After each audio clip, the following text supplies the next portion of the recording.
برابکس چنل کیم دی آنباکسینگ. رفقا اومدیم سراغ یه ویدیو دیگه واسهتون از هیروس 2025 که فرق بین بسته های کریس رونالدو و آلیسون بکر یا همون رنگ آبی کم رنگی و قرمز که بریم با هم آنباکس کنیم ببینیم کدوم بسته کارت بهتری میده.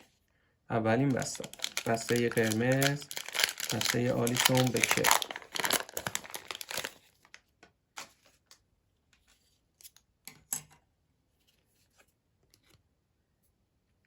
کارت ادونس پارک اوورال 90.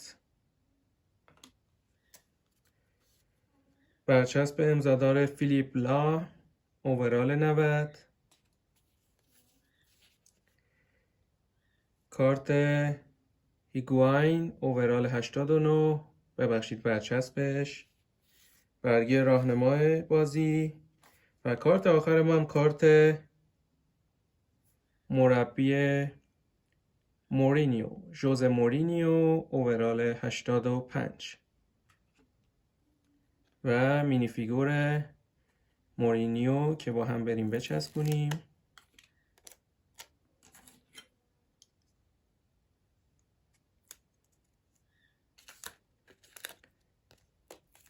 برچسب مربی ژوزه مورینیو.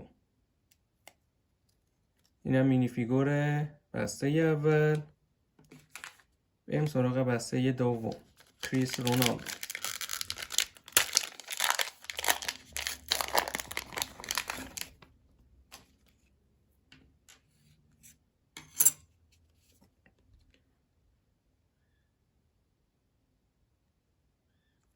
اولین کارت ما کارت مولر اوورال 100. بازیکن 100 به ما داد، بازیکن قدیمی مولر. اولین برچسب ما برچسب لیونل مسی اوورال 100.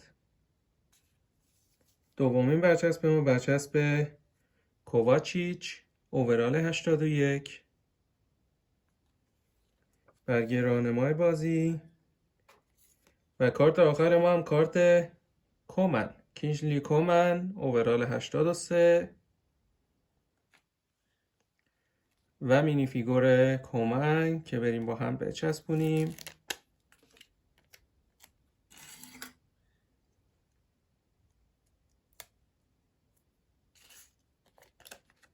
و محتویات بسته دوم بود که به ما یه دونه کارت 100 داد. اینم مینی فیگور بسته دوم. بریم سراغ بسته سوم. خب لایک و سابسکرایب حمایت یادتون نره، حتما ازمون حمایت کنید تا بیشتر دیده بشیم. انگاری کارت دیگه هم داریم. بله، لاپورت اوورال 81. بازیکن تیم النصر لاپورت. اولین برچسب ما برچسب رویال اندو هست. برچسب رویال اندو. دومین برچسب ما برچسب آراوخو اوورال 86 و کارت آخر ما هم کارت آون.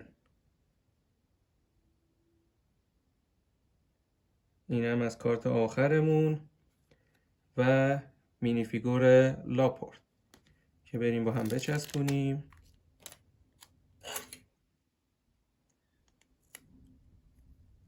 مینی فیگور لاپورت.